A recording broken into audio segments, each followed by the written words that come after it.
reasons that he finds himself in the goal.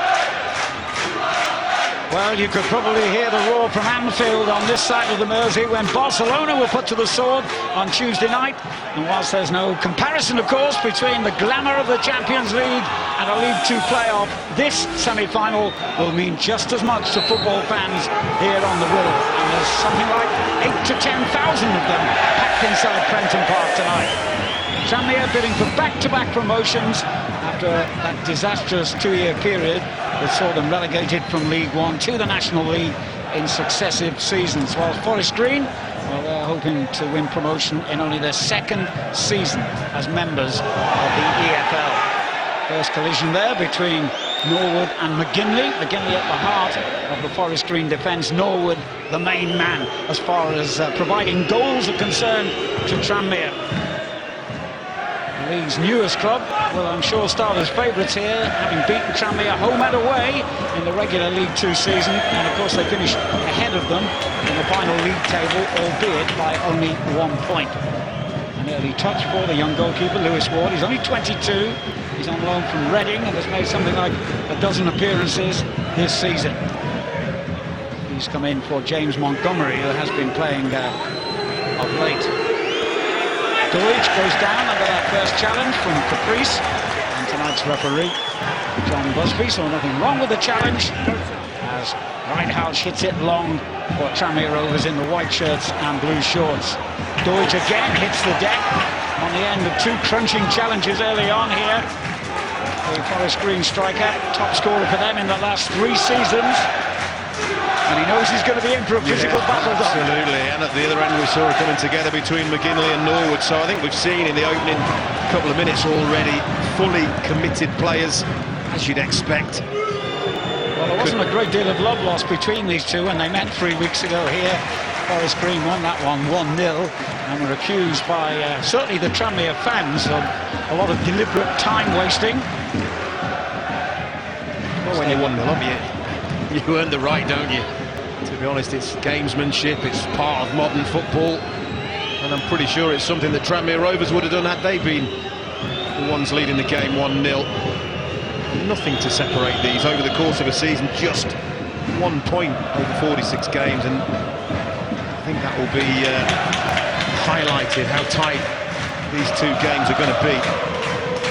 Tranmere have been in the playoff places for the last couple of months, but unfortunately for them, they hit their worst form at the worst time. Without a win in their last 4, just 1 win in 7. But against that, they did have some very, very tough fixtures in that period against most of the leading teams in League Two. Well, they played all the automatically promoted teams, didn't they, in that little run, and 2 of their playoff rivals. So it has been tough for Mickey Mellon and Tranmere Rovers, but he's relatively pleased in the fact that they only lost 2 of those 7 games. Well, he said 2 anyway.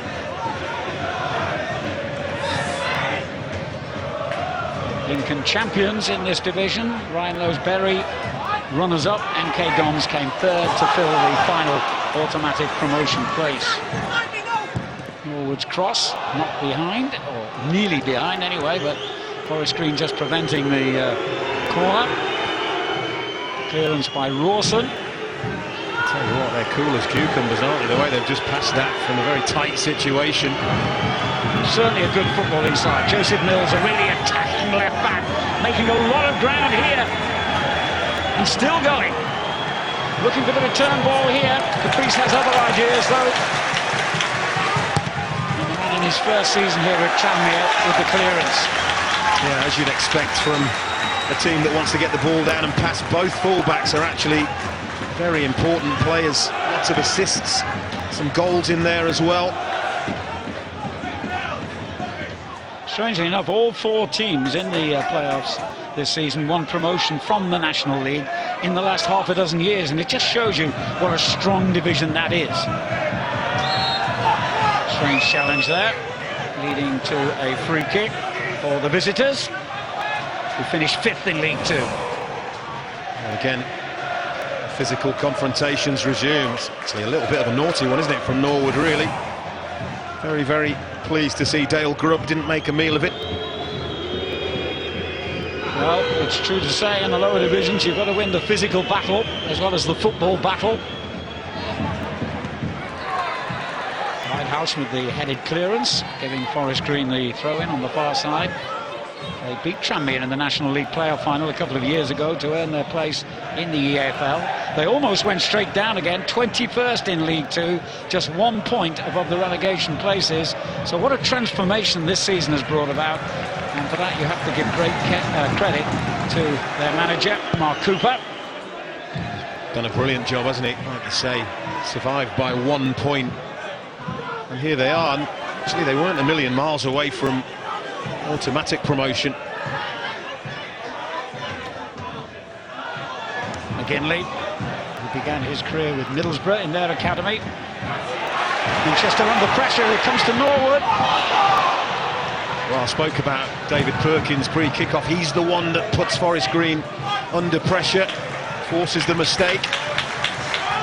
Real high-tempo start.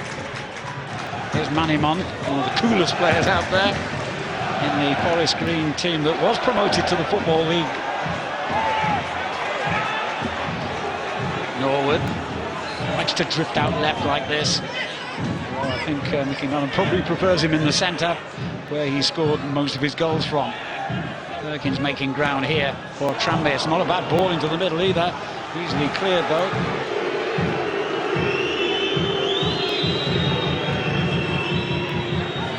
Junior Mondal, who scored the winning goal here in April when the teams met in a League Two fixture.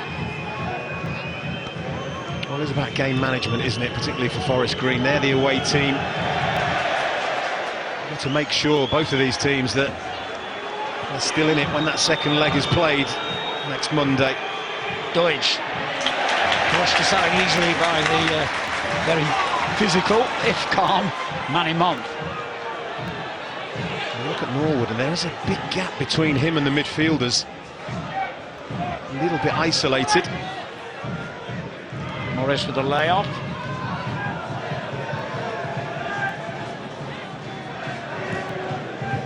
Nelson with the long ball forward, trying to pick out Norwood. Comes out to Perkins. Jennings wanted it, and also in the middle, Kieran Morris trying to get a sight of goal here. Poor shot in the end, but they retain possession. Good ball in as well. It's good defending by Rawson. Engages Norwood, doesn't allow the striker to get on the end of a cross. They have got a superb home record, Tranmere. In fact, Forest Green were one of only 4 teams that left Prenton Park in the regular season with all 3 points. Only the runners-up Bury and Newport, also in the playoffs, of course, picked up more home points over the campaign. Fascinating, isn't it? Tranmere so strong at home.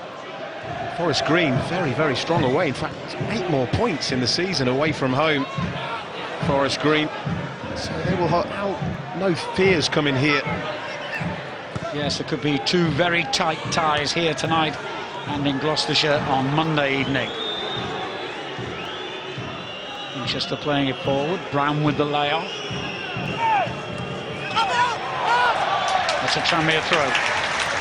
You can see the game plan for Tranmere, isn't it? They cannot let and will not let these Forest Green players that want to get on the ball and pass it around, they won't give them any time and space to do that. This team have been finding goals hard to come by though recently. They've failed to score in 4 of their last 7 games.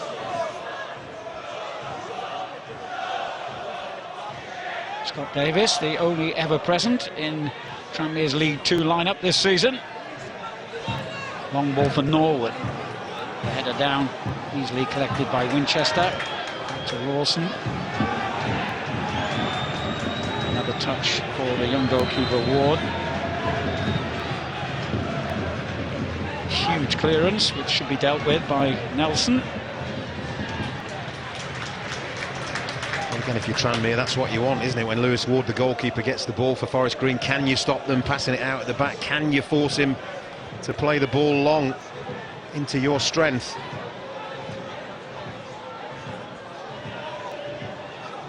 Deutsch lurking with intent there as Davis launches it all the way to the opposition penalty box. Headed clear by Rawson. Perkins underneath it. Shepherd gets it away.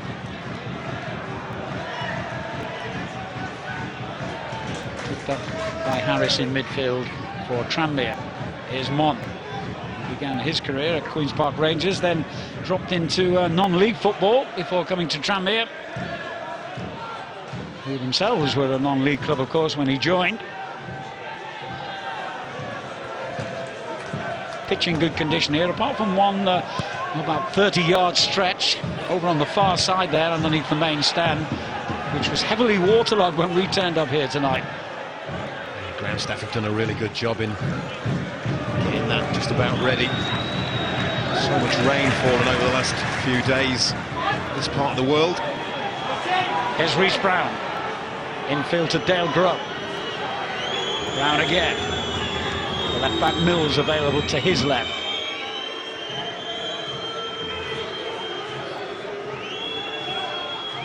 Tidy football this from Cooper's side. Rawson. And Perkins comes in to win it back for Tranmere. Only Norwood ahead of him at the moment in white. McGinley slid in to regain possession for Forest Green. There's Joseph Mills. Still a lot of boos from the home fans. They haven't forgotten that match here.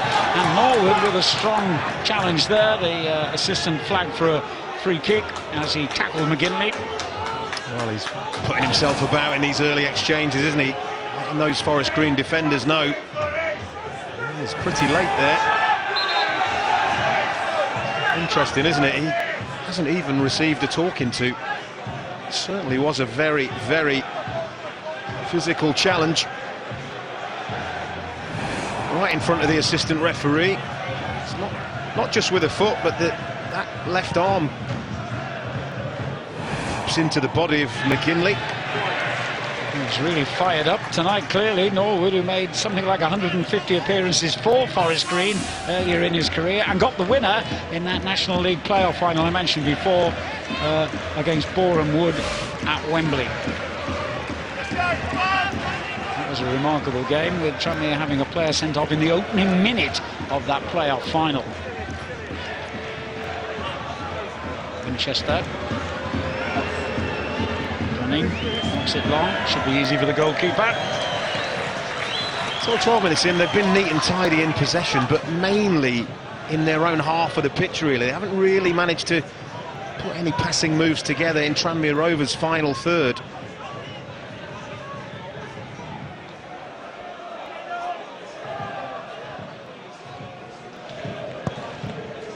Norwood with the target again here. Ian McGinley enjoying a real battle there already. Perkins wins it back. Harris couldn't make ground. And McGinley just gets it away from danger. Here's Brown. Onto Deutsch. Brown again. Mills takes over. Loves getting forward like this, and it wasn't a bad ball into the middle either. McGinley. Pressure here.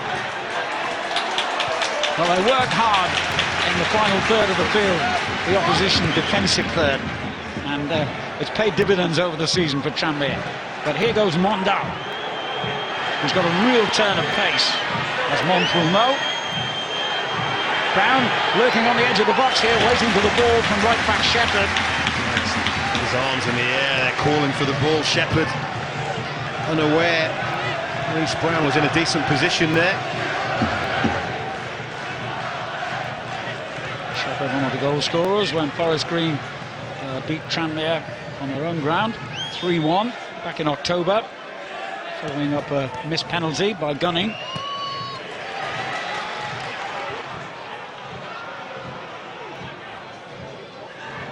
There's McGinley. Mills, more like a left winger at the moment than a left back.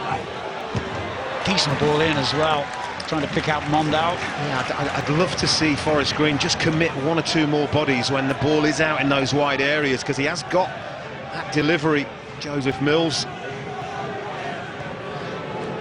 He's actually played in the Championship, Mills, for Reading. Now, a collision off the ball there that was seen by the referee. Gunning the guilty party. And surely the referee has got to stamp some authority on this game now, because it is in danger of getting out of hand physically. It's a red card. He certainly has stamped his authority. Gunning is off. A major setback for Forest Green Rovers in the opening quarter of an hour. Well, he's got his arms out, but he's right in front of us. And unless I'm totally mistaken, he has a little kick out, and an unnecessary one at that.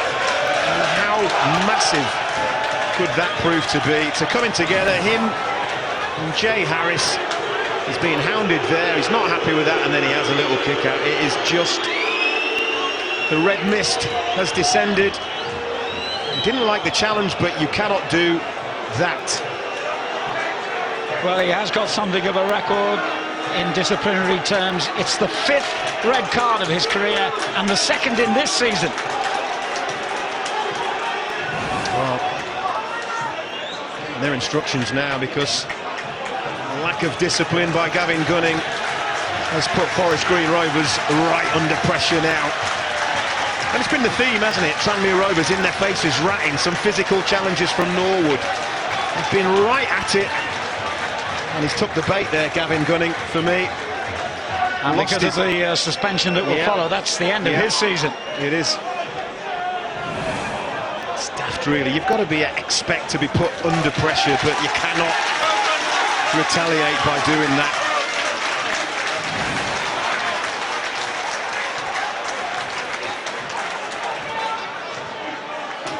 Well, Mike Dean, I'm sure, would have reached for the same colour card had he been in the man in charge tonight.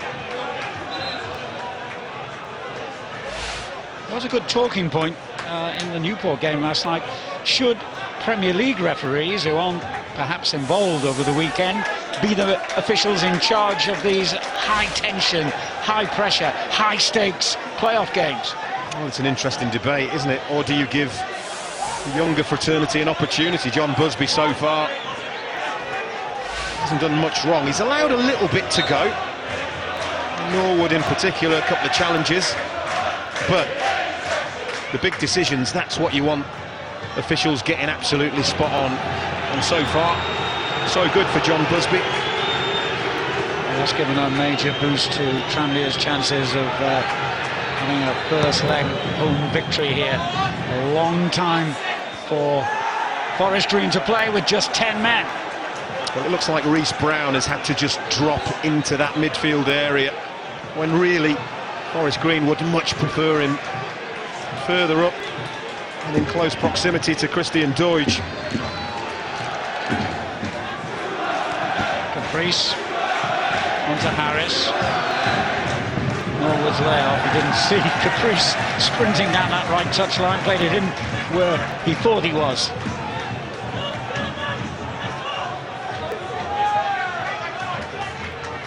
Well, on big refereeing decisions, so many games hinge, of course, and have we seen another one here?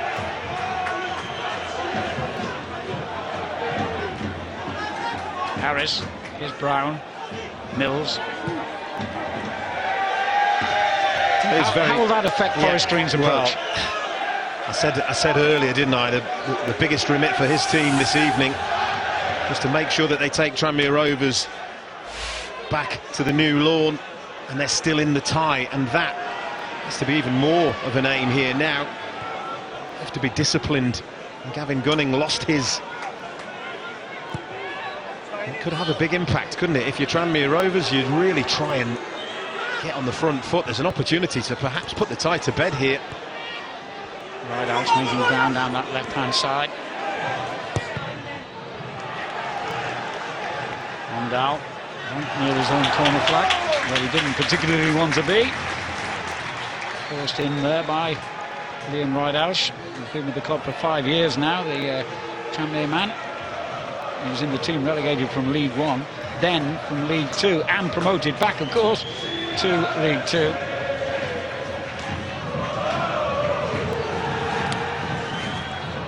Mond holding it up here.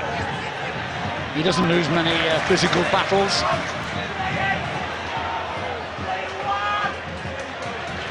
Caprice. Ollie Banks. The layoff finds Caprice. Norwood is peeled away to the far post. Wilson's header clear, comes out to Jennings. Perkins looking for Caprice again. The right back might need some help here. Does get it from Banks. It's a good ball to the far post. Norwood did his best to get on the end of it, but it was too high for him. Perkins, who's been very lively early on here, justifying his manager's decision to select him. He's been in the thick of everything, hasn't he, David Perkins? It's been high energy opening 20 minutes from Tranmere anyway. Here's Harris. It wasn't the worst ball, but I think Jennings maybe just misjudged it.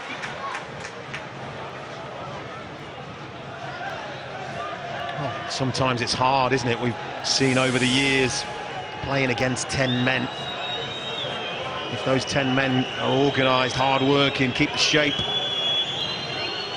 never easy. You have to try and make this pitch as big as possible. Tranmere Rovers, I think the spaces will be in those wide areas.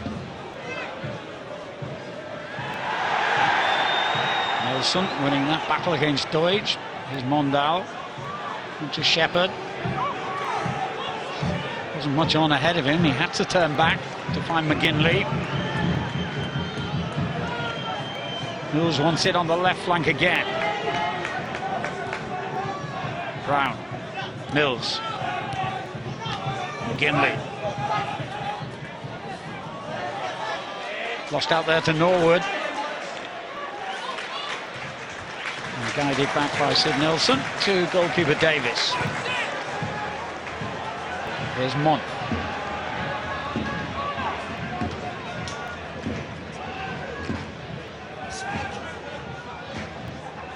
Perkins. Caprice.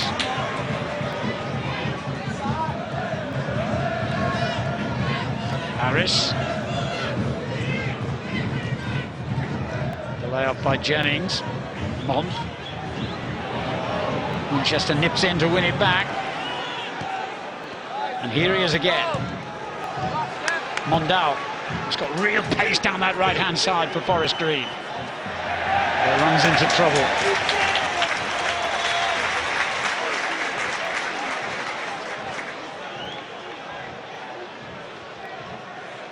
If it were me, I think the fullbacks, Caprice and Rydal, need to be pushing 15, 20 yards further forward. You've got your two big centre-halves looking after Christian Doidge, so that will, or should, free them up to get that bit further forward. Incidentally, this is not an unfamiliar situation for Forest Green. During the regular League Two season, they had 3 players dismissed and didn't lose any of those 3 games. But they could be in trouble here as Harris hits it straight at McGinley on the edge of the penalty box. A rather half-hearted appeal for a handball. It was more from the crowd than from Jay Harris himself, wasn't it?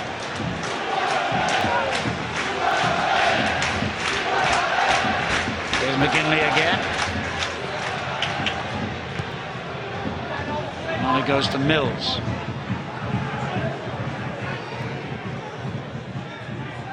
Winchester. Shepherd. Mondal. Neat build-up play, but Doidge runs it out of play. They worked the space well, and Jay Harris had the opportunity for the strike. McGinley very, very close. I mean, it may strike him on the arm, but you do not want to be seeing penalties given for that. He was in the Wycombe Wanderers team, promoted to League One last season, on loan from Middlesbrough. He's now a Forest Green player. They've got a man over here, Brown. He's got Doidge in support and looks to find him. He gets a little nudge as he was about to pull the trigger there. The verdict is goal kick. It's the best situation of the whole game, and I just think Christian Doidge shouldn't be running into the space. I think when you've got somebody like Reece Brown one-on-one running at the last man, if Doidge just stays away, stay away. Once he runs into that space, Brown's obliged to make the pass, and it's well defended by Mont. It's a strength of his, isn't it? Reece Brown running with the ball. It is good defending, good strong defending.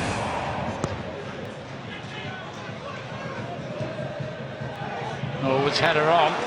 Finds Harris. Caprice roaring forward in support and distracted the defenders. Banks with the ball in. And the pressure is beginning to grow now on Forest Green. Unsurprisingly, after that 15th minute red card. I was gonna say, that's why when they do get their moments like the one they've just had, they have to try and make the most of them. Banks has a pop! Oh my word, that would have been some goal had that just found the net. And the referee decides it did. He's decided the ball crossed the line. He got the signal on his watch. And it's a goal. Oh, what a strike that is from Ollie Banks. And time just seemed to stand still as we waited for the referee to check his watch. This should clear it up. It's a thunderous strike, and you can clearly see it's well over, not even close. The benefit of technology has certainly helped the right decision here. What a strike that is from Ollie Banks. He's got no right to be thundering one in from that far out. But he beats Lewis Ward, all ends up. It's that all-important breakthrough. Well, a long way to go, but Tranmere take the first vital step on the road to Wembley and a playoff final. What a goal. Yeah. I must say, to the naked eye, it wasn't clear that it had crossed the line, but that replay proved conclusively that it did. And it's brilliant for the officials, isn't it? All they've got to do is the referee points to his watch and the players cannot argue. Really takes the pressure off officials in that situation.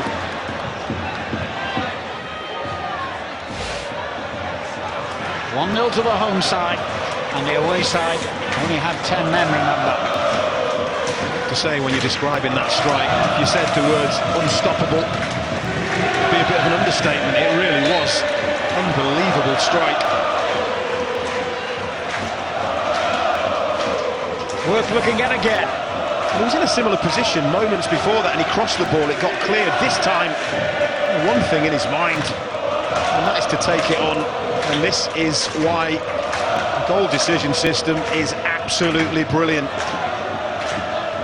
And there's the referee confirming, no arguments. Mooted celebration by Mickey Mellon, but he must be delighted the way this opening 27 minutes has gone for his team. With Forest Green having a man dismissed, and now Tranmere having a goal confirmed.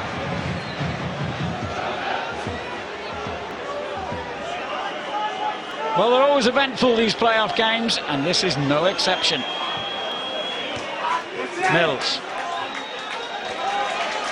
McGinley.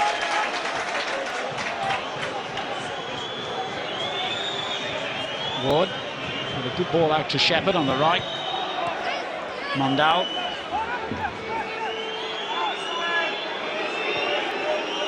There's Carl Winchester. McGinley. Lewis Ward had absolutely no hope of keeping that Ollie Banks effort out. He hadn't had really a meaningful shot to save prior to that, had he? Defended well. Forest Green Rovers restricted Tranmere despite the home team putting them on the back foot. And you just wonder how much that one moment of madness by Gavin Gunning is going to cost his team. There's the man he lashed out at, Harris. Banks, the goal scorer. Well, if you're Tranmere now, you have to be ruthless. You have to try and be ruthless. As I said, you have an opportunity here to really put this tie to bed. You've got to be brave with it. Banks. Long ball for Norwood. Headed clear by Rawson.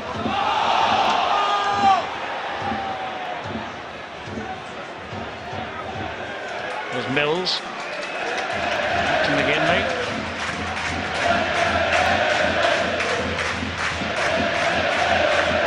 Well, That's really got this crowd going. When they met 3 weeks ago in the League Two fixture, there were nearly 9,500 here. It was Tranmere's biggest league gate of the season, and it must be around that sort of figure again tonight. And here they go. Morris. Norwood. What a strike. Just the wrong side. What a brilliant effort. I thought he didn't celebrate, and I wondered why, whether it was out of respect for Forest Green Rovers, who he used to play for, but that's the reason he doesn't celebrate. You can clearly see it's the wrong side of the post. A little deflection is absolutely vital, isn't it, from McGinley? He doesn't get his shin in the way of that. Could be 2-0 down. So close. First corner of the game.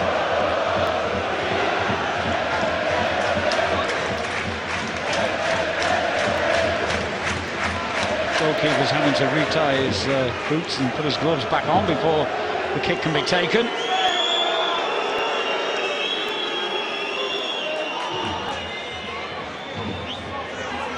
Norwood desperately close to what would have been goal number 32 of the season in all competitions. And he could get on the end of this again. He has. Wow. Wow. It's at the moment. I'm going to give the goalkeeper Lewis Ward credit here, because he rushes out at Norwood, which means when he chests this ball down, when he gets to strike it, it's on the way up the ball, it's bouncing upwards, and Ward gets out. There's all kinds of grappling going on, but that's brilliant chest control. Just can't keep the ball down. Well, he's won all kinds of awards this season and was included in the EFL Team of the Season. Collins, a more defensive-minded player, has just come on for the attacking right-winger Junior Mondal. I guess that was a move that Mark Cooper had to make, really. Just what I think they'll possibly go to a back three now, won't they? Try and shore this up. If you offered Mark Cooper a 1-0 defeat now, snatch your hand off, wouldn't he? He has played a variety of formations during the regular season, so they'll be quite familiar with three at the back.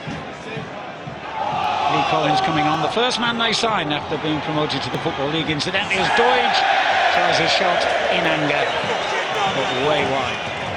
It's his first opportunity, really. Lovely little drop of the shoulder here, sends Mont the wrong way. Watch that, just that little dip there, brilliant. And he just rushes the shot a little bit. Perkins. Here's Caprice. Perkins again.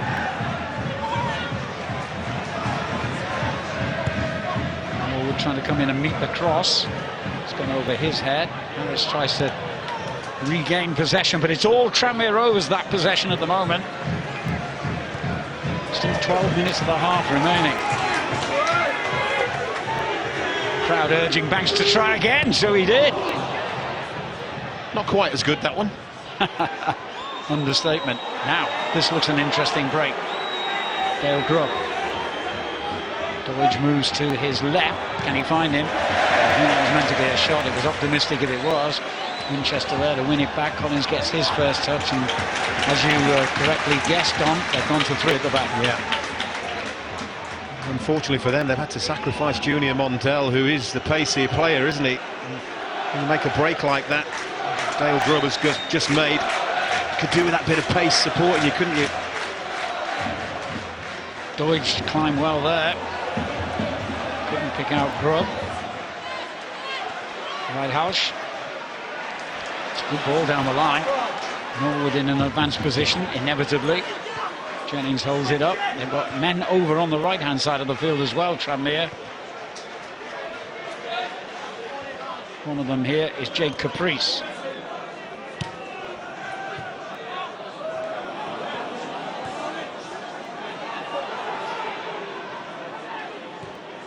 Grubb again, finding Shepherd.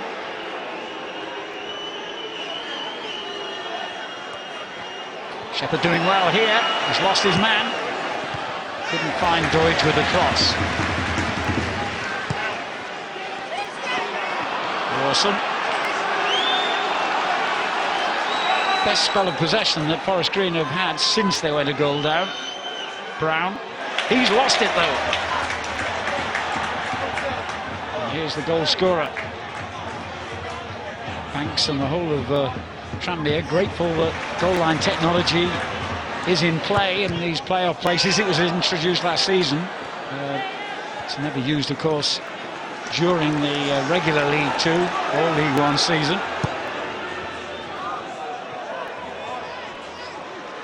It would have been a difficult one for the assistant, wouldn't it? Because it was hit with such ferocity.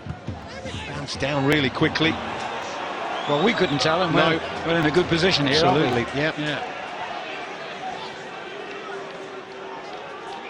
As you say, he hit it so strongly that when it bounced down, it came straight out again. Rawson taking a chance there. Collins. Brown dropping deeper and deeper. Now McGinley.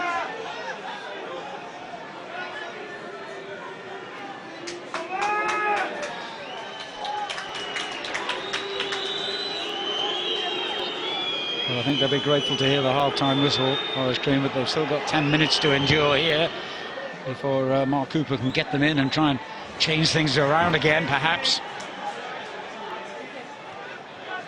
Morris dispossessed. There's Mills. Winchester. Now McGinley. Winchester under pressure straight away from Perkins.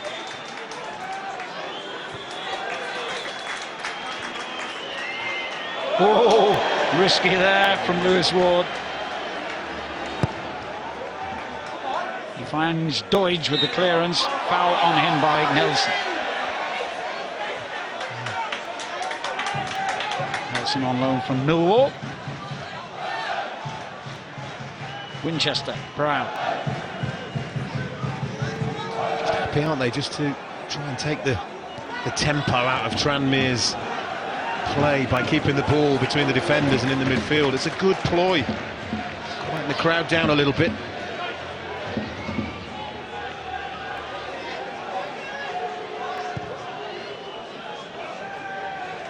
Doidge gets up well again, but no one there to profit from his downward header.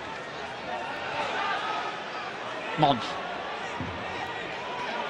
You don't shake him off the ball easily.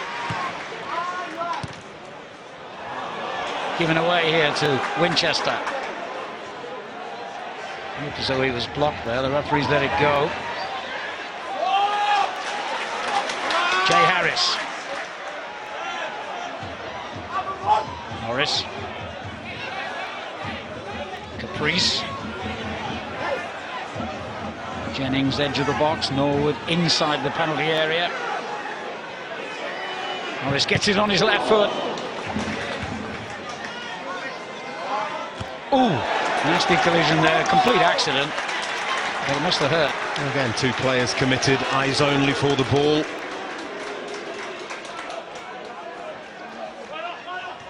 Harris again in the wars. Here's Caprice. Good player, isn't he, Mills? Solid. Very, very solid. Began in the Aston Villa Academy, and I mentioned earlier, played in the Championship for Reading.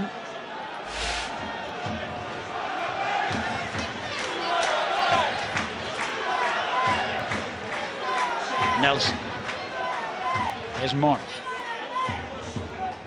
Perkins. Jennings. Right Houch.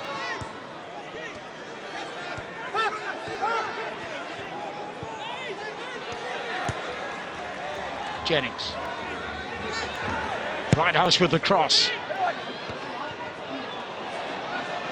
He's got to get it away here, and he hasn't got many options. And they're trying to have a man down injured in the Forest Green penalty area.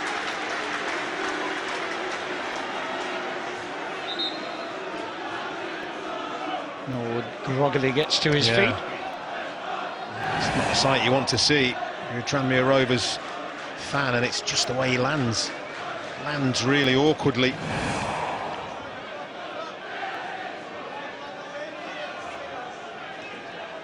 Well, he's been able to do plenty of defending, and there was another little half-hearted claim for a handball there. Borderline on the edge of the penalty area. Would have possibly been a little bit harsh. Referee's got a good view of it.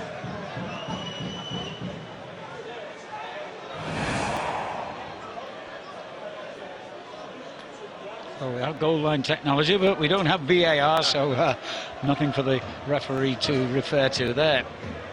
But he's made the big decisions correctly so far, John Busby. I think he's had a good game. He's been very consistent with allowing the physicality of some of the challenges, but he's been on top of them.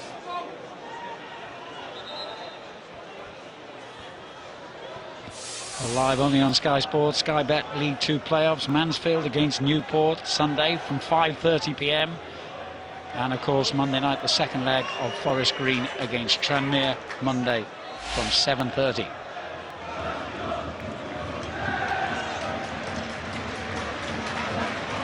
Norwood back in action.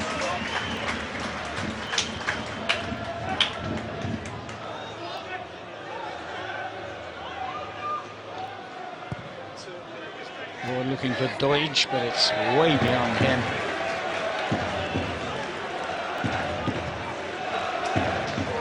Well, it's a tall order for Forest Green Rovers anyway, up against one of the division's best defences.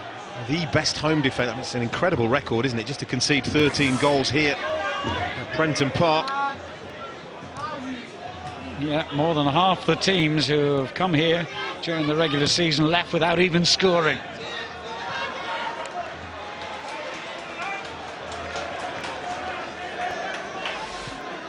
Well, they found it hard, haven't they? And obviously, when the man sent off doesn't do you any favours, but having said all of that, the goal for Tranmere is the only shot we've had on target in the entire game. Sean Norwood's effort from a few minutes ago would have been on target had it not brushed against the defender. Just got to build the intensity back up now, Tranmere, haven't they? It's just dropped off a little bit, which obviously is giving 10-man Forest Green Rovers a little bit of a breather. Caprice.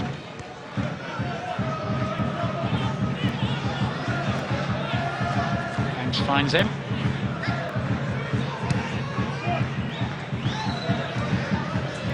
Here's Mon. 20, I know he said 21 players, but of course Forest Green have had one sent up. 20 players now stationed inside the Forest Green half. Harris. Norwood.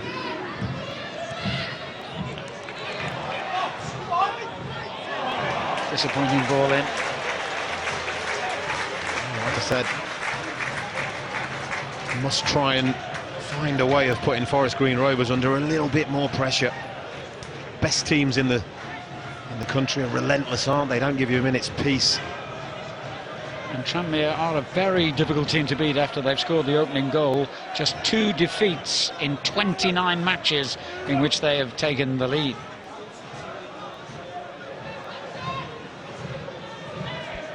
And most of those, of course, were against 11 men, not 10. Mont's header clear.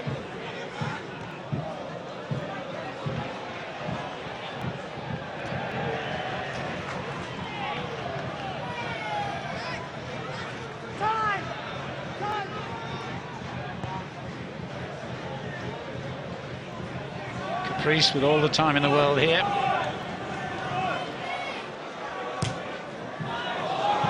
Should have done better considering that. Norwood lets it run to Harris. Norwood's in a good position looking for the return ball here.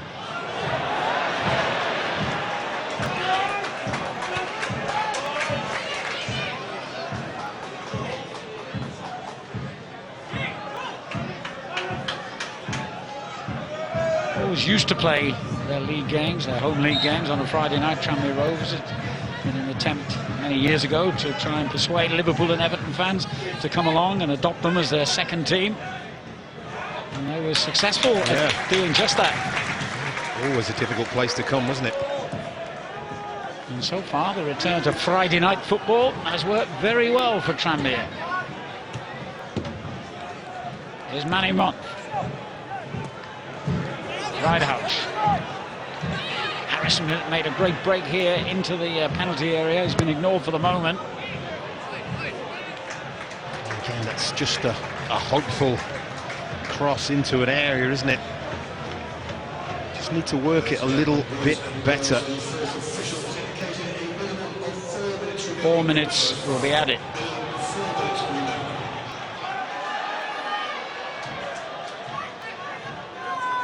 Pretty calm character, isn't he, Mickey Mellon, who had 3 different spells here during his playing career.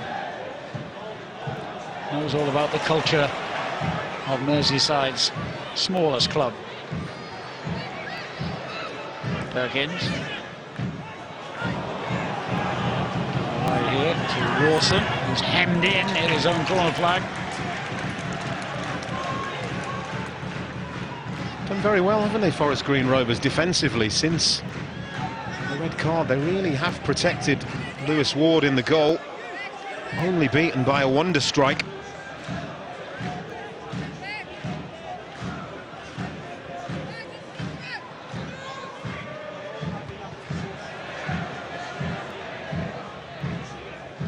Just can't get out their own half at the moment. And when they do, it's a pretty hopeless case for Doidge and his teammates up front. Oh, Doidge is the only one, isn't he? Dale Grubb is the one man trying to get close to Christian Doidge when Forest Green Rovers have the ball, but they're not having an awful lot of the ball, as you'd expect with 10 men. Caprice with the cross. Norwood almost on the end of it. Oh, he was, but he couldn't turn it into the net. That's another one, isn't it? On the same side of the goal. This is much better delivery. Quality cross from Caprice. It's a brilliant effort. How close is that? That is so close. Does well to reach that. Norwood agonisingly wide. Well, that's 3 potential goal-scoring opportunities he's had. You can't imagine him missing if he gets another. Such as his record this season. Caprice and Mont combining well.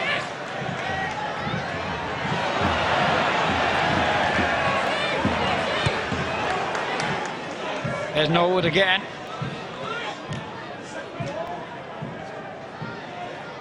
Ridehouse under pressure from Doidge. Calmly finds Perkins.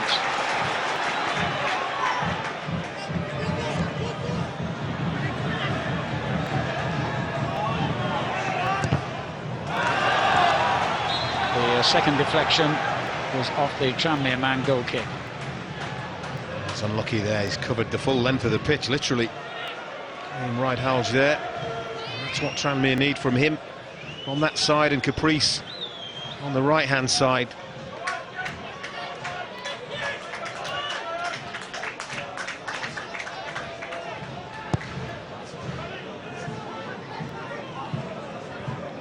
He's won every header so far, Mont. Caprice into the final moments of the first half here. It's a good ball in as well. And that's another opportunity for Norwood. Well, a little right smile, isn't it? But he's not getting on the end of these crosses by accident. His movement is absolutely first class. Spatial awareness, knows the ball's coming in. And that was one of the harder opportunities that have come his way, but just can't quite wrap his foot around it and keep it down. But you're right, if Forest Green Rovers keep conceding these little half chances to him, he will make them pay. Yeah, there can't have been many times this season where he's had 3 or 4 gilt-edged opportunities and not scored. Half-time whistle at Prenton Park. What a half it's been for Tranmere Rovers. What a goal by Ollie Banks. A thunderbolt shot against the underside of the crossbar and over the line. Tranmere's task made easier when Gavin Gunning was sent off after 15 minutes. Tranmere Rovers 1, Forest Green 0 at the interval in the second half here, considering that they're down to 10 men. It seems to be done. A wonderful opportunity for Tranmere to take a decisive first leg lead. Yeah, very rarely do you get opportunities like this where you're playing against 10 men at home for so long a period. Tranmere really, if they only win by 1 goal, they will kick themselves, I would say. Referee John Busby, the man who made the key decisions in the first half, the red card and the goal, with of course the help of the goal line technology. Both decisions spot on. Here's Riedalsch. Gets it back from the goal scorer Ollie Banks. Fires one into Norwood. Here he is. He's got Jennings in support this time. Gets his cross in. Comes out to Riedalsch. Crowd urged him to have a go. His fraction too high. Really is fractions. Wonderful delivery from Riedalsch. Harris arrives perfectly. He's beaten the offside trap. He's only about 5'6", Jay Harris. Had he been a bit taller than that, it could have been 2-0.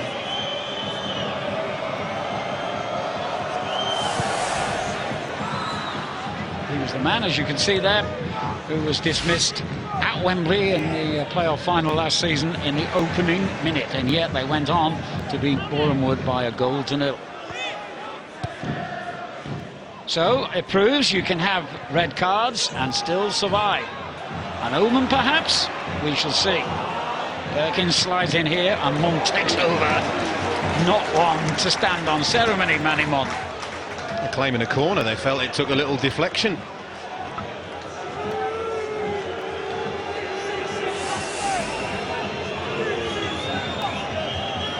Two former Forest Green men in the Tranmere lineup tonight, remember? Norwood and Monk. And both have played a key part in this performance so far by the home side.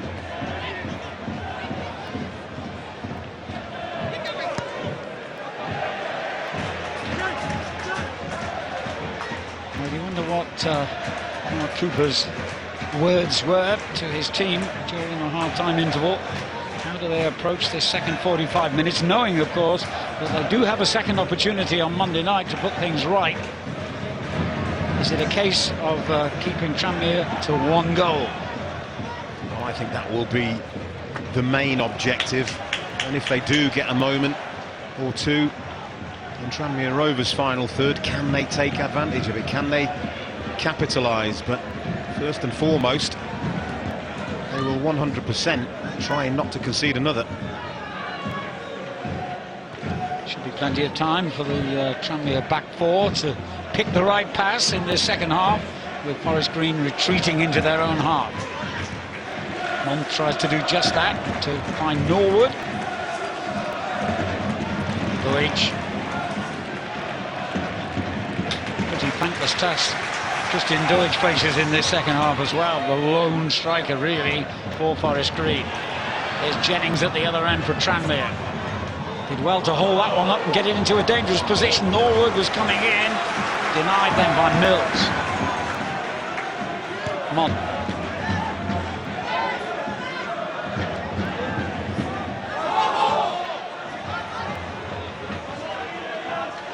So there, Shepherd, he's took that throw in really super quick, hasn't he, really? I think I'd be taking a bit more time if I were Forest Green Rovers.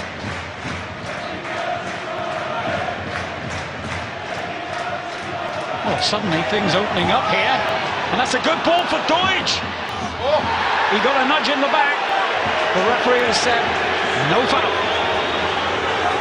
Oh, that is a big moment. He cannot believe it, can he? And again, you've got to ask yourself, why on earth, when you clean through on goal, would a striker just throw himself to the floor? He's got a shooting opportunity. Well, we had several major talking points in the first half, and there is the first of the second period. Well, he's having a right go at the referee as we speak now. Christian Deutsch cannot believe he hasn't been given a penalty there. Big call. Interested to see it back when we get a break, because at first sight it looked a very good call.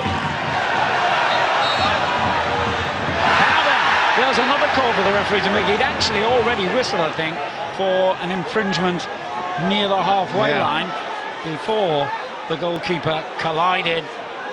Well, I think he will be relieved, and so will Lewis Ward. Players don't hear the whistle, see the atmosphere. Oh dear. Again, that's the reaction of an angry man who hasn't been given a penalty. He's very lucky not to get a card for that. Leads with his arm. Well, we mentioned in the first half the absence of VAR in this division. Well, he uses his body well. There's a little coming together there. It's not with his legs, but there's upper body, a little shove there. And there is a little flick of the heel accidentally. There is a little flick of his left boot that sends him over. And again, like I say, reiterate, I don't know any strikers when you're clean through and you're going to have a goal-scoring opportunity, why you'd throw yourself to the floor. But what you can't do is that. That is asking for trouble.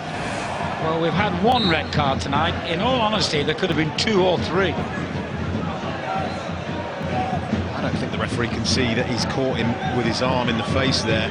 Otherwise, I think there's definitely a decision to be made as to whether or not he gets a red card for that.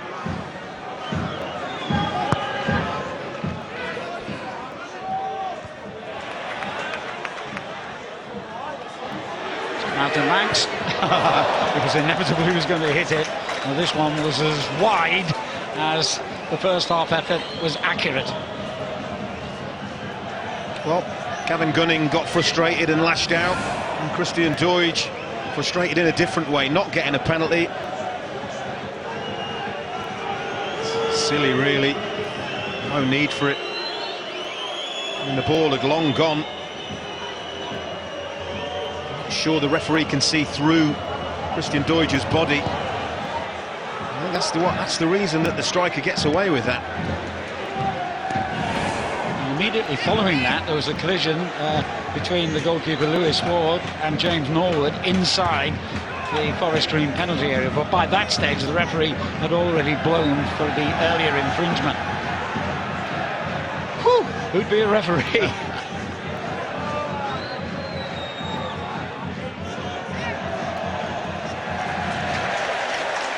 Tranmere's throw. Well, I think we can guess what that little chat is about. There's so many things he could be talking about with him. There have been several flashpoints. Thomas Rahal, the fourth official, getting it in the ear. Well, that's a poor ball there. And in comes Shepherd. Looked like a possible trip on the edge of the box as well. Rob gets nothing. Now then, Norwood has Jennings in support this time. Finds him. They shouldn't be letting James Norwood just get the ball like that, not when there's 3 centre-halves. One of them's got to go with him. Norwood and Jennings still both forward in this attack.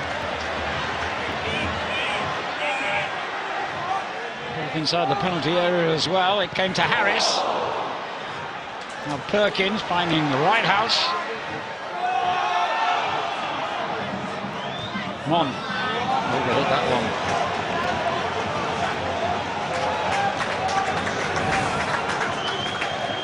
Gives the ball away there. Shepherd does well. Just can't turn. Dale Grubb challenging there. The danger's gone. He was asking for a free kick, but clearly Ollie Banks gets the ball. Well, it's been nothing but eventful this game. Right Hutch. Good ball for Norwood. Banks. Short lap for Morris. Mills stepping in quickly. The 2 murmurs of discontent down below, isn't there? Just the crowd maybe just getting a little bit anxious, maybe expecting, because they are against 10 men, that they should be adding to that goal tally. Norwood heads on. Away by Rawson, but the pressure continues. Caprice joining the attack. With Leia, who's gone into the middle. Harris is at the near post here, trying to capitalise on any potential mistake by Lewis Ward, but there was none. It gives Lee Collins a decision to make here when he fizzes that cross in. The defender must have got a good shout from the goalkeeper. Allowed the ball to run through. Going to take as much time as the referee will allow him here, Ward, before delivering it downfield. And then away again by Ross. Dominating possession, Tranmere Rovers, as you'd expect at the start of this second half. Again, it's about forcing Lewis Ward in the Forest Green Rovers goal to make some saves, asking questions of the goalkeeper. Failed to hit the target with some of the big chances that have come their way. Here's Ridehouse for Tranmere. Seeing more and more of the ball in this second half. It gives it away this time. Important opening stages to this second half for Forest Green. Grubb loses out. Jennings. There's Nelson. Caprice. Both the fullbacks now marauding forward at every opportunity for Tranmere. He's got a customer to beat there in Mills.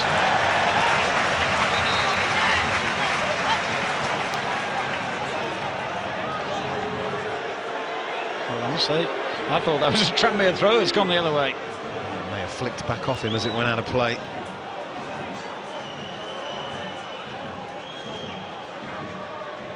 Joseph Mills taking his time as well. And any opportunity they get to manage the game, that's the modern phrase. Used to just be called simple old time wasting. I'm sure Forest Green will take that opportunity, and you can't blame them in this situation. Caprice, Banks. Tranmere build from the back with no pressure again on the central defenders. Ridehouse, Jennings. It's Banks again. Thought he should have took the strike. Yeah, I must say I thought he was going to. It's a terrific run here. George was waiting for the cross, but McGinley stopped in his tracks. It's excellent all round. He's took the pressure off his team by charging forward with the ball, but it's equally brilliant defending by Jake Caprice. Twice now McGinley has burst forward from his defensive role. Remember, Lee Collins came on as a first half substitute to turn a back four into a back three. Well, looking at it at the moment, it looks more like a back five.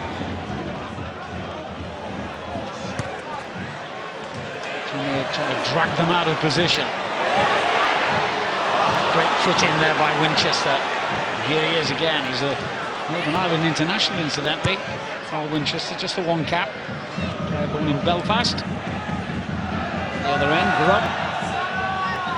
He's given it away. And back on Tranmere again, with David Perkins in possession. This ball from him. Yeah, he doesn't have to force it. Ridehalge was out wide and free. Simple pass. It's hard because even though you're up against 10 men, you've still got to be a little bit patient. Pick the right passes. Ridehouse hits it long this time. Norwood lurking with intent on the edge of the penalty area, but it never reached him. Mills with the clearance. Caprice. Banks. Here's Jennings. Lets it run through. Sheffield with the back pass. A bit of a wild clearance there by Lewis Ward. Straight out of play. Mont. Perkins. Ridehouse.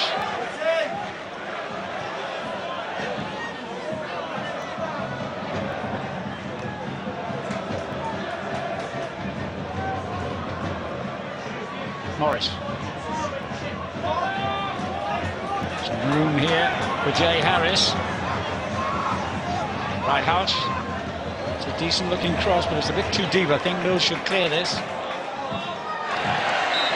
Harris just helps him on his way.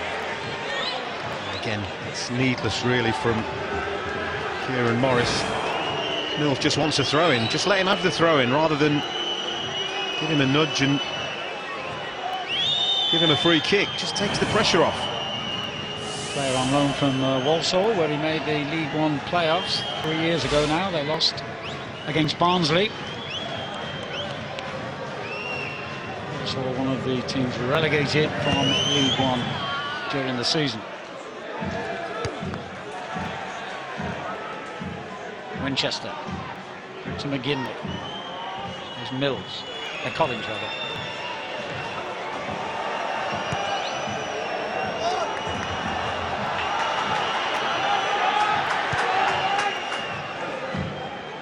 Monk in control and the ball was knocked in like that.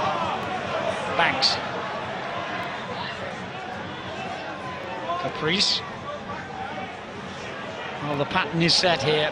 Tranmere enjoying so much possession. Can they find an opening?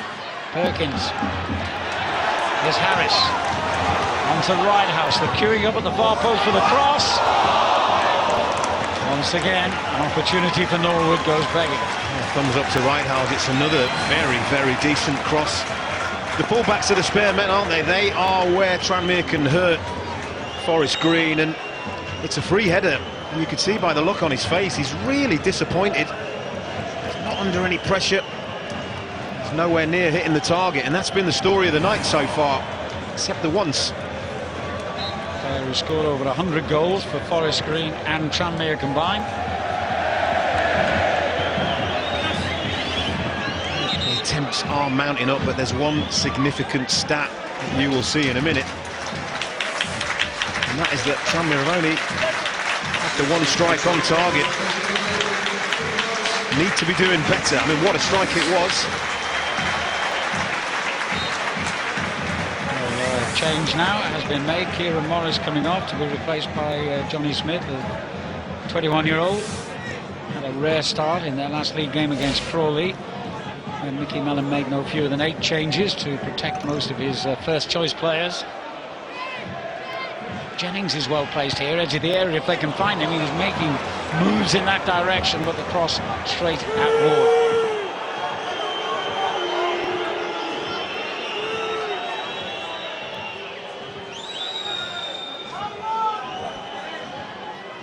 Well, the old cliche about these first leg playoff ties is you have to still be in the tie by the time it gets to the second leg.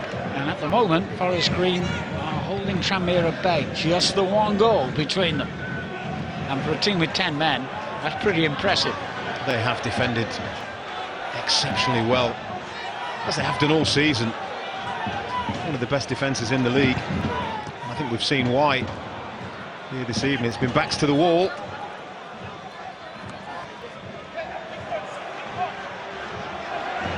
Collins.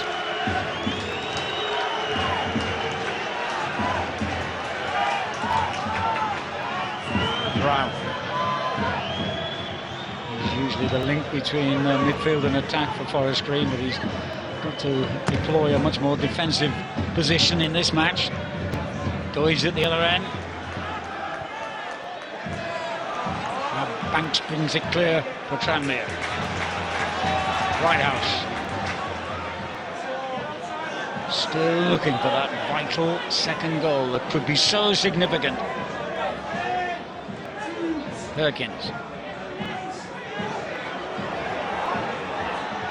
Crowd certainly are getting a bit frustrated. There's groans every time the ball goes sideways or backwards, but they've got to keep possession. Ridehouse knocks it into Harris this time.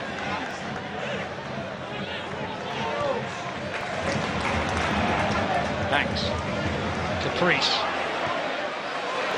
Norwood and Jennings both inside the penalty area for Tranmere here. They've both gone to the same position on the near post. So it's had to go back again.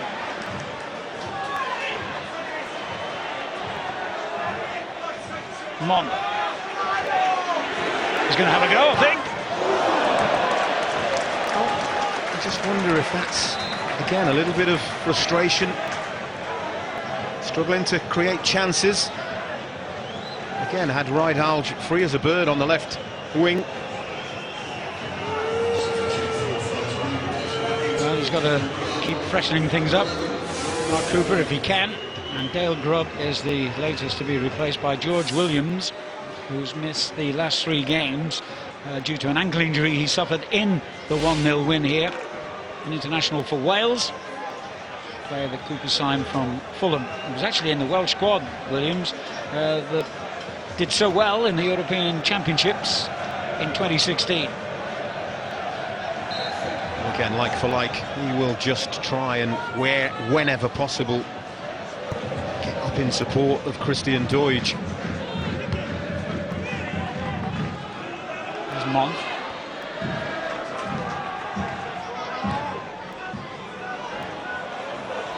Asking an awful lot there of Norwood, who committed the foul.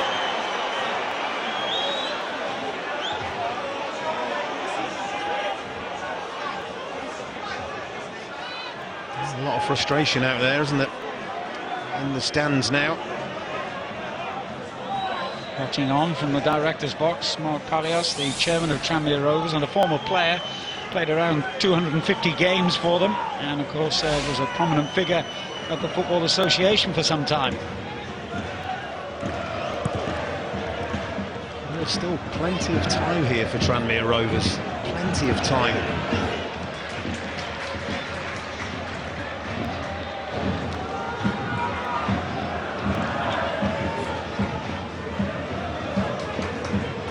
Well, I think you said it. If you offer Mark Cooper a 1-0 defeat at the moment, I'm sure he would take it. Here's Winchester for his team. Battled twice there in one go. Calm head. Just 1 or 2 others in his team have lost theirs. Yeah, they're just giving these silly little free kicks away, Tranmere, and of course just breaks the play up a little bit, just takes any momentum out of their play, any tempo. 3/4 of the way through. And that one stunning goal from Ollie Banks still separates the sides. Reminder, should you have joined us late, that Gavin Gunning was sent off after only 15 minutes, the Forest Green midfielder, for a reckless lash out of Tranmere's Jay Harris. Here's Caprice for the home side.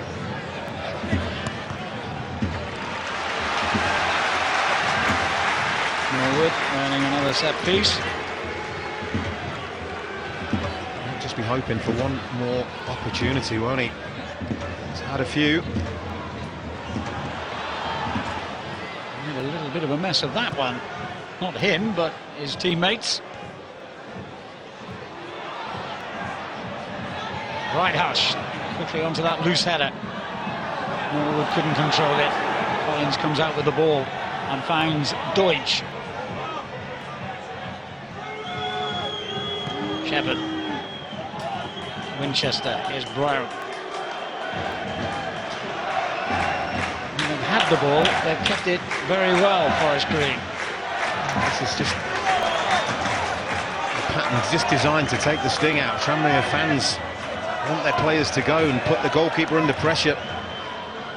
It's all happening a little too slowly for Tranmere Rovers at the moment.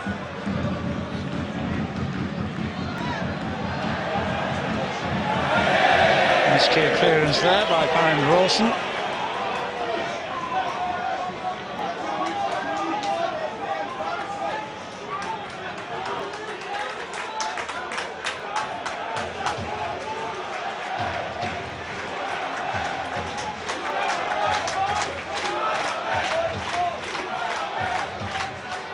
Here's Monk.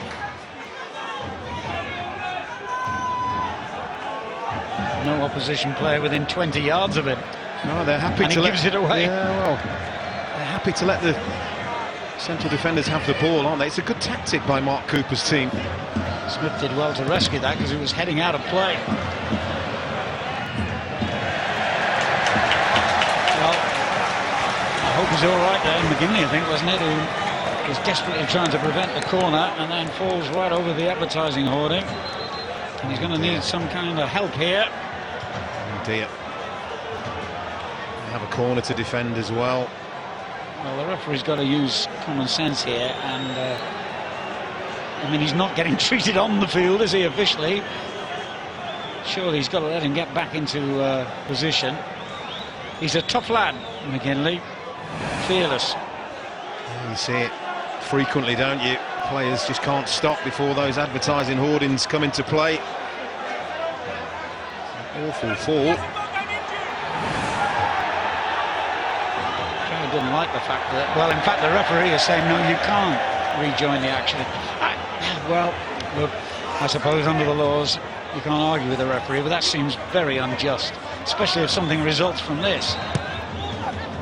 He's only got 9 men on the field at the moment as he's driven in. Well, he did really well there, Ward, to get anything on that. Well, it's the first meaningful save he's been forced into, really. Couldn't get anywhere near the goal, obviously. Just really, really well. It's a good, strong hand on this.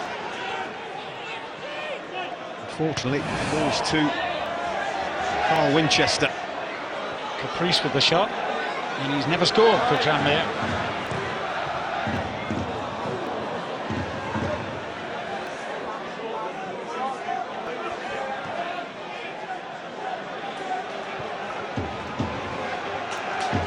Here he is again.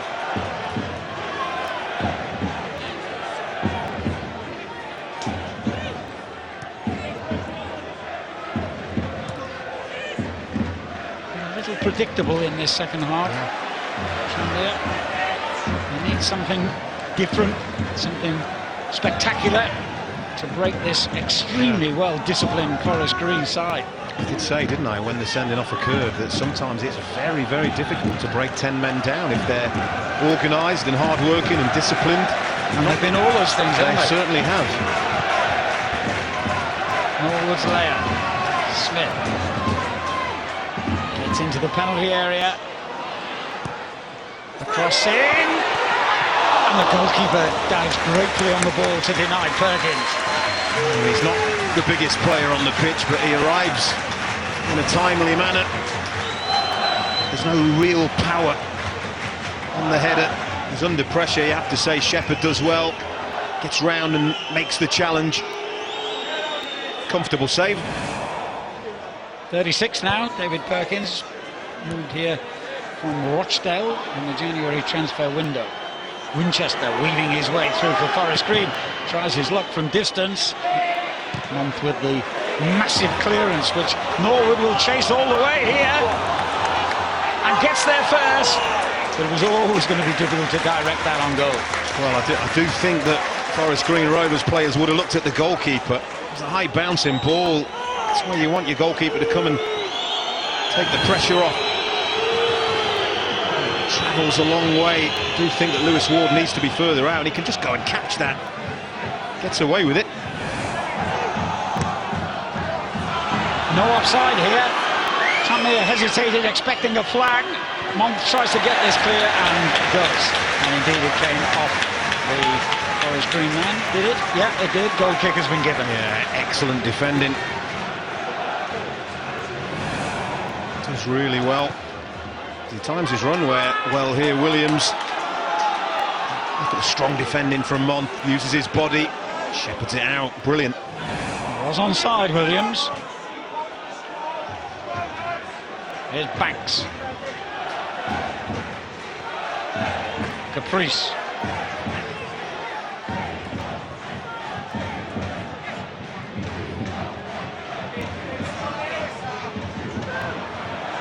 Harris. Thought about shooting. Thought better of it. Caprice still involved. Winchester with the headed clearance. Perkins. Here's Mont.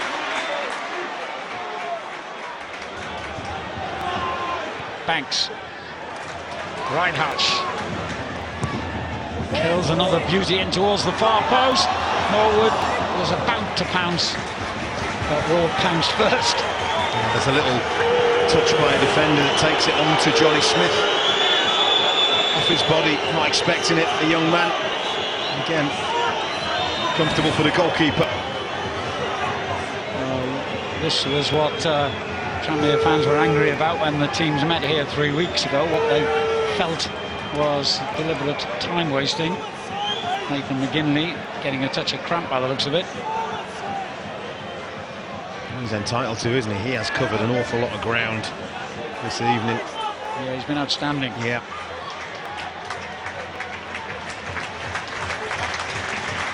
Well, it looks as though Tranmere's goal scorer will play no further part in the match. Ollie Banks goes off to a standing ovation from all those around us. He has played in League One for Chesterfield and for Oldham. Will his goal here tonight help Tranmere attain League One status next season? There's a lot of football to be played before we know the answer to that. On in his place is Gilmore, as we remind you of the other League Two playoff semi-final. Second leg, Mansfield against Newport, Sunday, 5:30 here on Sky Sports Football. And then the second leg between these two, Monday night, 7:30. Well, at the moment, they are both very, very finely poised, and Tranmere Rovers will feel that it shouldn't be finely poised. Harvey Gilmore gets his first touch, coming off the bench. Jennings, right out to his left, played it in behind Gilmore though. Williams for Forest Green.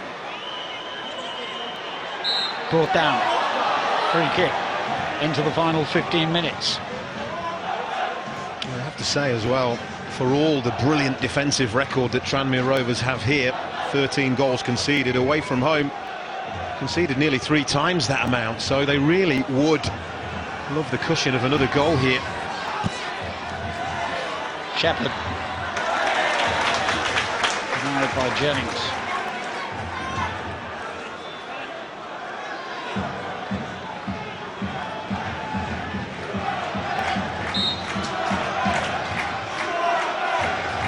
In no great hurry to take the throw here. In the end, given away by Winchester.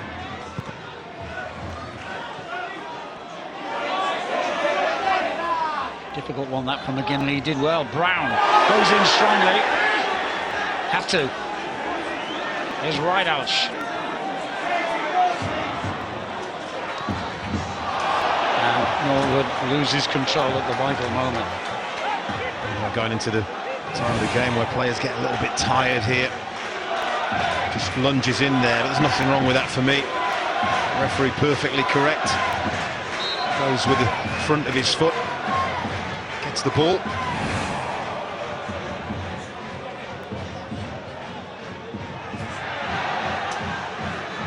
Winchester.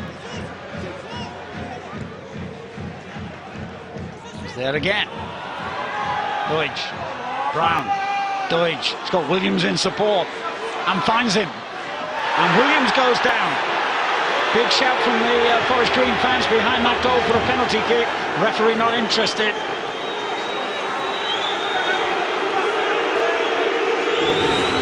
Well, certainly had a little impact, hasn't he, since coming on? I can't really see anything in that. Is there an accidental tangle of legs? Referee's got a perfect view of it, look. Sees absolutely nothing. There's Jennings. Perkins. Harris.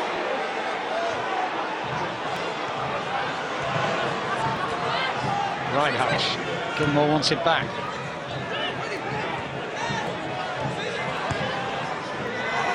Perkins. He'll have a go here, will he? He thought about it. Maybe he should have delivered. Comes out to Nelson. Perkins again.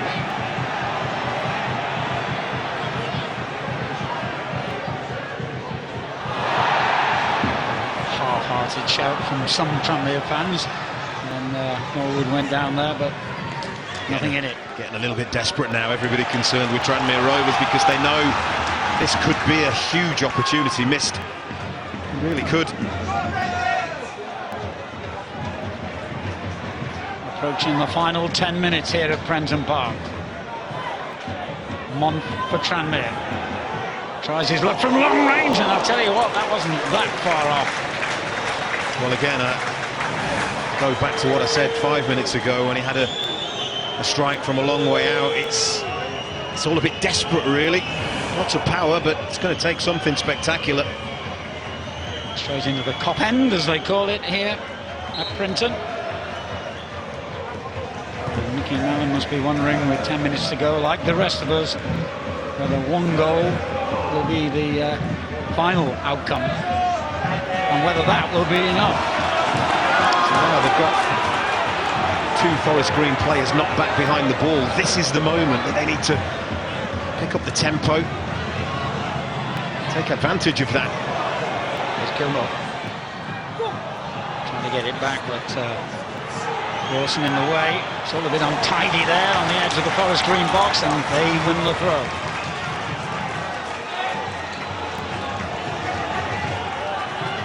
Well, considering that they were reduced to 10 men after around 15 minutes, it's been a remarkable defensive display by the away side. It certainly has, but they need to see the job through.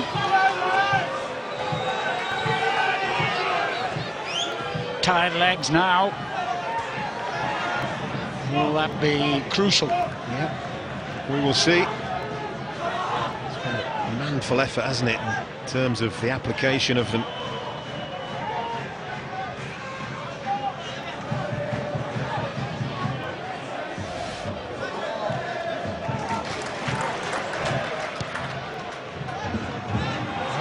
Dropping deeper and deeper, and Tranmere are pushing them back, but without really creating anything real clear-cut. More, Mon. Got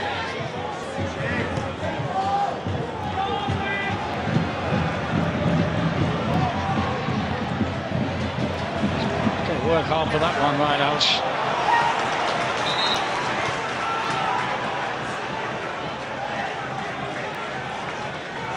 There's a lot of frustration out there, isn't there? And under normal circumstances, you'd think, tight game, take a 1-0 win from your home leg. Not a bad result, but it's just the fact that they haven't been able to capitalise against 10 men for so long.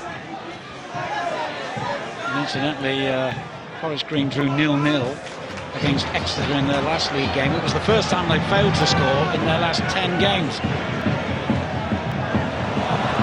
Put more on the end of that cross. I only mentioned that to underline the fact that there's always the possibility of a breakaway goal for the away side here. Winchester has had a really good game in midfield for them. Done that job in front of the defenders, hasn't he? Broke the play up many times, done it effectively well. There goes Williams. Doidge at the near post. The right back is forward as well. Brown in possession. Corner. Well, you've got the centre-halves looking at the bench. Do you want us to go? Shall we go? Well, the answer seems to be yes, to one of them anyway. Alan Rawson. Tranmere sending everybody back. Surprises me a little bit. Yeah, not one man. Well, maybe they've got Smith waiting for a breakaway, the substitute. Winchester keeping a close eye on him. Collins and Rawson both forward. Gimley's in the mix as well here. It's gone over his head. And a real old scramble there. Collins got something on that. Back into the mix again. Collins is there.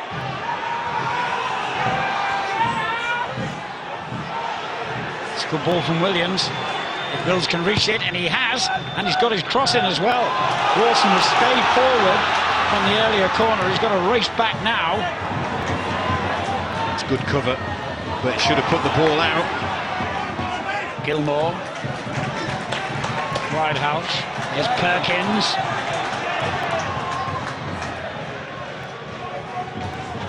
Heart in the mouth time that was for Tranmere fans when that corner came in. Cleared by McGinley this time. Widehouse. Gilmore. Jennings. Right house. Every time a cross has come in, so far, Forest Green have dealt with it. Yeah, they really have been excellent, but you look at their body language, they are feeling it now, physically.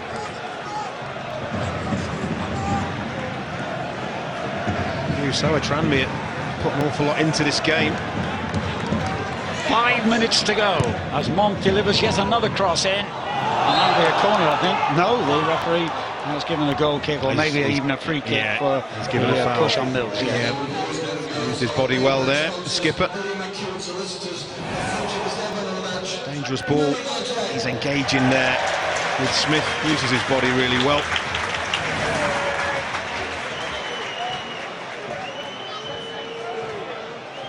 So they've got 5 minutes plus stoppage time to hold out for.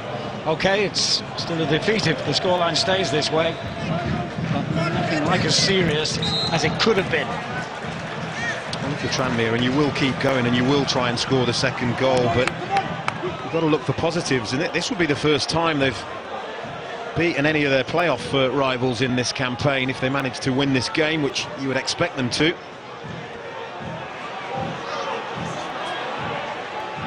Crowd urging Scott Davis, the goalkeeper, to get on with this.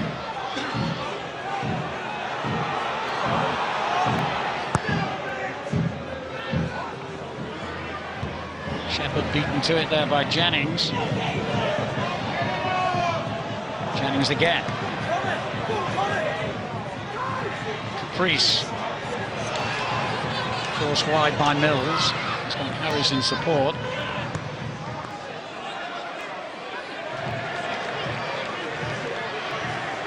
Just so many players around the ball here. No daylight. Well, that's a good ball. Oh, it wasn't good enough in the end. Rawson gets it away. The crowd sensing the possibility of a breakthrough here for Tranmere. Right house into Gilmore. Perkins. Was looking to get it back, but it's gone instead to Jennings. Now Rideout, whose crosses have been excellent so far. And there's another one that ends in the corner.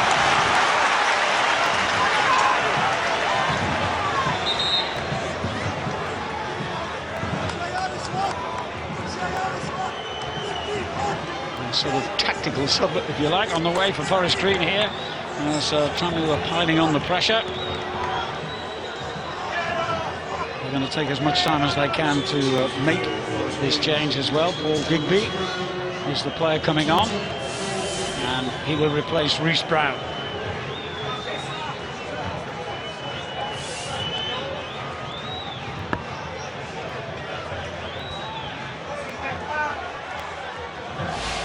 First job will be to defend this corner.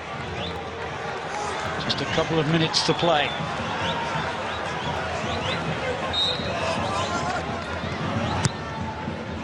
The far post over the head of Monk. Mills should get this away from danger if he can get to the ball. He couldn't. Ridehouse goes up and wins the header and finds Jennings. Jennings coming inside the defender, but overcome by sheer numbers. Yeah, again, I have to say the defending from both teams, it's been of the highest order here this evening. Used his body well again. Liam Shepherd there. Ridehouse delivers yet another cross to the far post. The goalkeeper was hesitating there and was still in the right place to make the save. That's a really, really important defensive header there. Monk was coming in on that. There's a little touch. I think it may have been Collins. Flicks the ball away. Norwood gets the strike away, but again, it's not the kind of strike that you would expect a goalkeeper to allow past him. Well, when Ward has been called upon in this second half, which has been virtually one-way traffic, he's done very well. Well, a mistake there by Caprice.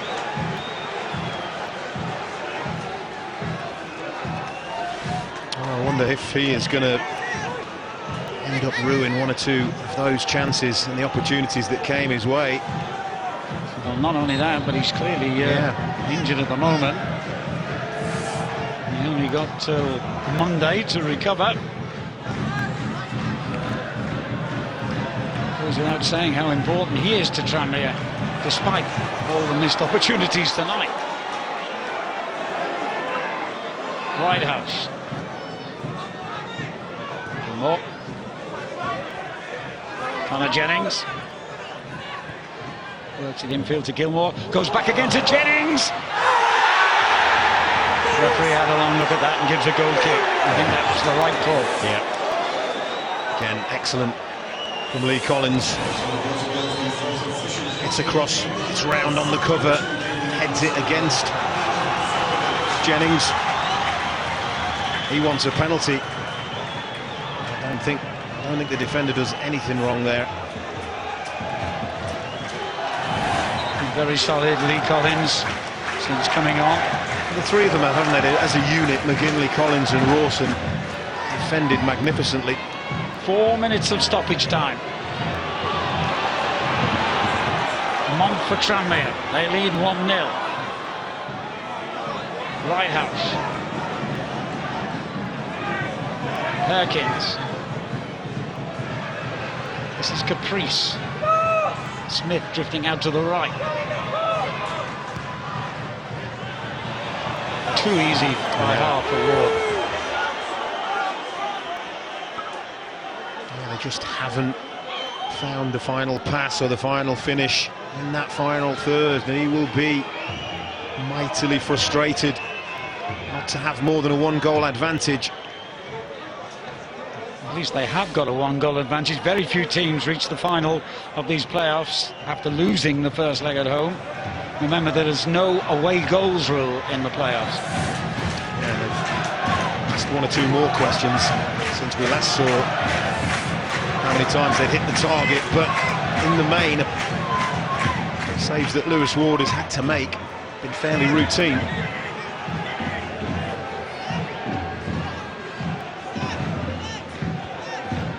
Is there still time for Tranmere to provide a late heartbreak here for Forest Green Rovers?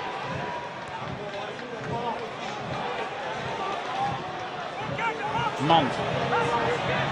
10 players inside the Forest Green half now, Tranmere. The goalkeeper a spectator. Perkins looked to get it back, but it breaks to Williams. Strong challenge again by the outstanding Joseph Mills.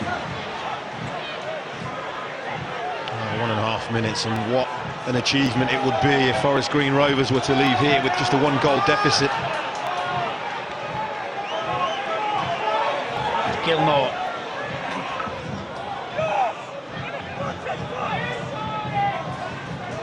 Jennings.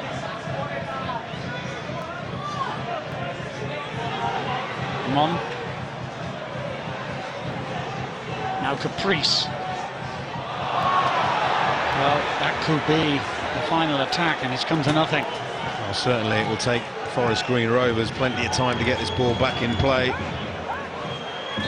He must be absolutely thrilled with the effort and application his team have shown after the sending off. Certainly be a moral victory, wouldn't it? Mills throws it down the line. They just need to keep doing what they're doing now, gaining yardage and using up time. They're almost there. Seems strange to say that when they're losing, but in the circumstances, as Thomas just said, it's almost a moral victory for them, and they got themselves a late free kick here. So we're over the original 4 minutes. Yeah. Well, very interestingly, I applaud Mark Cooper for this. He's got a set piece. He knows that this will be the last action of the game. So what does he do? He sends all the big centre halves forward. Are we going to see late drama here at Prenton Park? This will be the last meaningful action of the game. There's the final whistle. Tranmere Rovers have a crucial first leg lead but will it be enough? And was it enough in the circumstances, with Forest Green Rovers reduced to 10 men after only 15 minutes? A wonderful strike by Ollie Banks, giving Tranmere the lead. But really, for all the possession they had in this game, and in particular in the second half, they must be slightly disappointed that they weren't able to use it better and get that crucial second goal. For that, you have to give the utmost praise to Forest Green Rovers and their fans for their support for their side and their marvellous defending and defensive organisation in that second half in particular, Doug. No, absolutely. I have to say, defenders have won the day for Forest Green Rovers. They were magnificent. He will be thrilled. And like I said, it is a bit of a moral victory for them. 3-1, they beat Tranmere in the home game in the league. They will feel that they've got a real opportunity, and they'll probably feel that they've got out of jail free a little bit here, having 10 men for such a long period of time. But make no mistake, very much game on. Tranmere Rovers will believe that they can go there and progress to the final at Wembley. I'm sure of that. But the league's newest club are still very much in this tie, despite the defeat to the Super White Army, who will have to go into Gloucestershire. Forest Green Rovers' home is a tiny place really called Nailsworth. Population's only around 6,000. It's about 30 miles north of Bristol. And that's where the second leg will take place, and we will show it live on Monday night. Now let's join our reporter of pitchside, Jonathan Oakes. Ollie, you've got the initiative in the tie. Do you gladly take a 1-0 win, even though you were playing against 10 for much of the match? Yeah, it's obviously nice to get the goal and get 1-0 up, but we'll have to work hard on Monday to keep these out. It's hard, tough against 10 men. They defended for their lives and defended well. It was a terrific strike, and thank goodness for goal line technology. Were you sure it was in anyway or not? No, it was tough to see from where I was, but thankfully it went over. Nathan, you've really had to dig in tonight. Do you feel like you've given yourselves a real chance of going through still? Yeah, 1,000,000%. Obviously, we're in the tie, still keeping it 1-0. It was obviously hard with 10 men, and obviously so early going down to 10 men. It's really hard. We just need to dig deep, and we stayed in the tie, so hopefully we get the job done Monday. Did you get a good view of this sending off? What did Gavin Gunning say in the dressing room at half-time? I wasn't sure. I didn't see him at half-time either, so I don't know what's happened. So, you know what I mean? We've just got to get the job done now on Monday. There were several penalty appeals in the match. What about the one that struck your hand right on the edge of the box at the end of the first half? Was your heart in your mouth a bit at that point? No, not one bit. It was obviously my hands were down my side. It's just hit me, so you know. Thought we could have had a couple as well, but you know what I mean. So it's decent. What do you think, Ollie? With the advantage, are you favourites to go through? We're not looking that far ahead at the moment. We just go there, give a good account of ourselves, work hard again, and hopefully we can pull through. Thank you. Ollie, if you could do their presentation, please. Nathan McGinley's the Sky Bet man of the match. It's very finely poised at the halfway point in this tie. Second leg's coming up for you exclusively live on Sky Sports Football. Mansfield against Newport is on Sunday, tea time, 5:30 p.m. And the reverse of this fixture is on Monday night, Forest Green against Tranmere. Well, Ryan Lowe, the Bury manager, has been alongside me for this one. We'll get his thoughts on many contentious issues after the break. A thunderbolt from Ollie Banks has put Tranmere ahead at the halfway stage in this tie, but they missed many chances.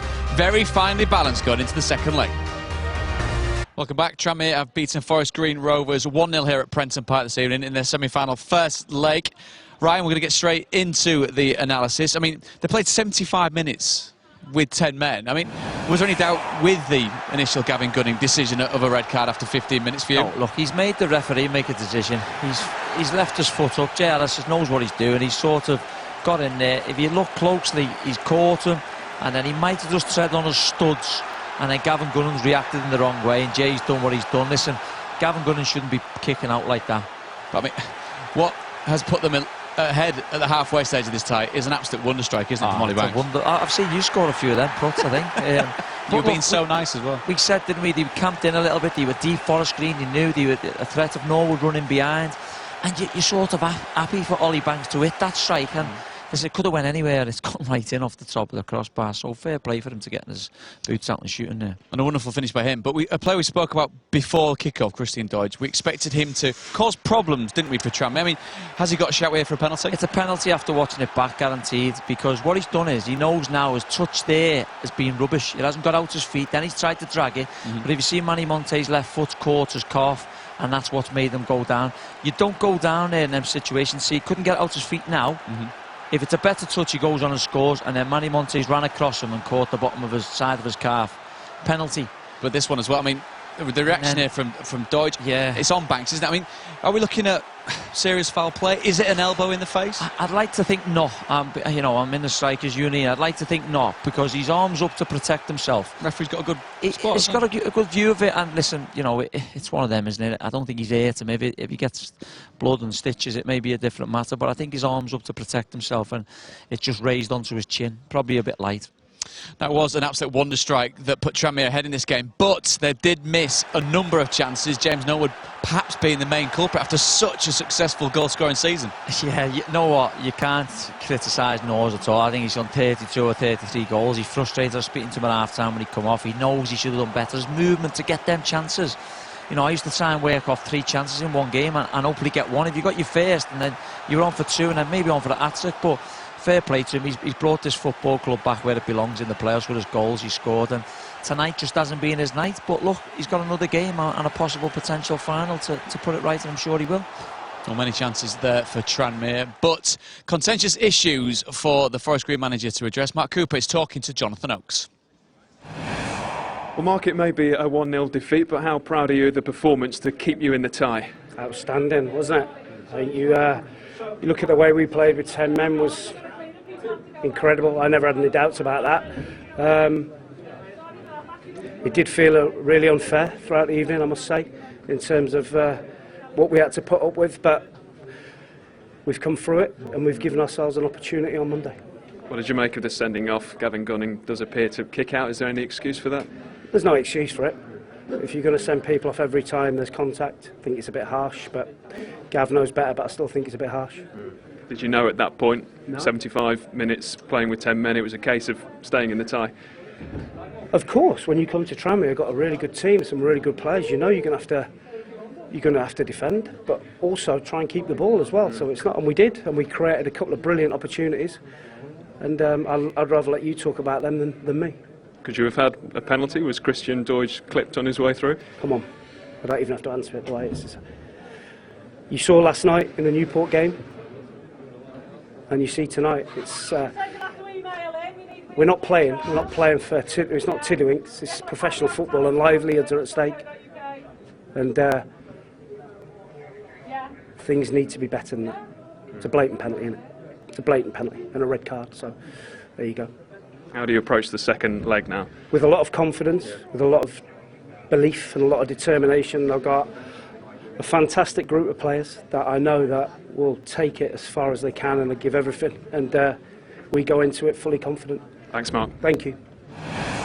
Forest Green boss Mark Cooper there. Now, Ryan, you've been in exactly the same position there. We come and talk to you after a game when perhaps things haven't quite gone your way. How do you sum up how he's handled that? Well, he's handled it spot on, 1,000,000%. It's frustration, and he's talking about the game last night and the games going, you know, in the league throughout the season.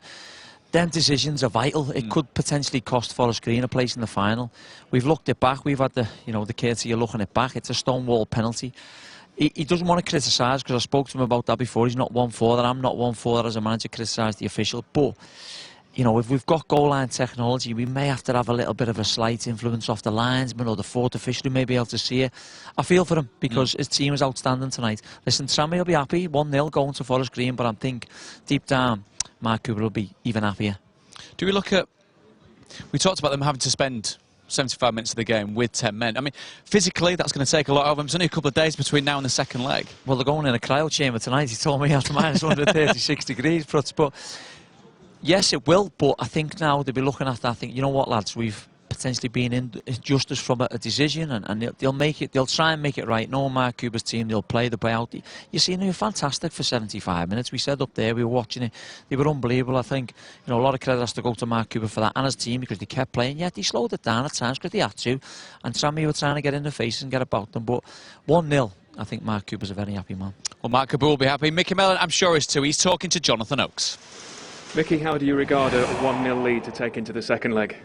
Delighted, that's what it is, isn't it?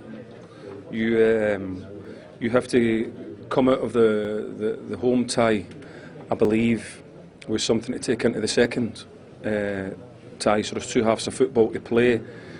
We obviously wanted to try and get another one, but it wasn't to be. It was difficult to play against sort of camped in back five with 3 players in front. It's difficult. There's a lot of bodies in there, so it's difficult when they set their stall out, and that's what they're going to do.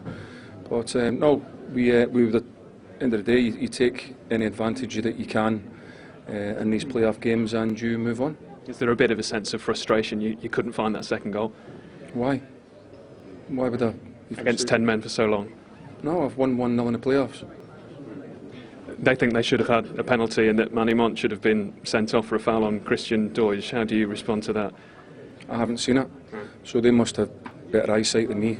So I need to see it back. I haven't seen it. How do you see the second leg and the tie as a whole? Are you favourites now? I see it's 1-0 up. Two halves of football to play.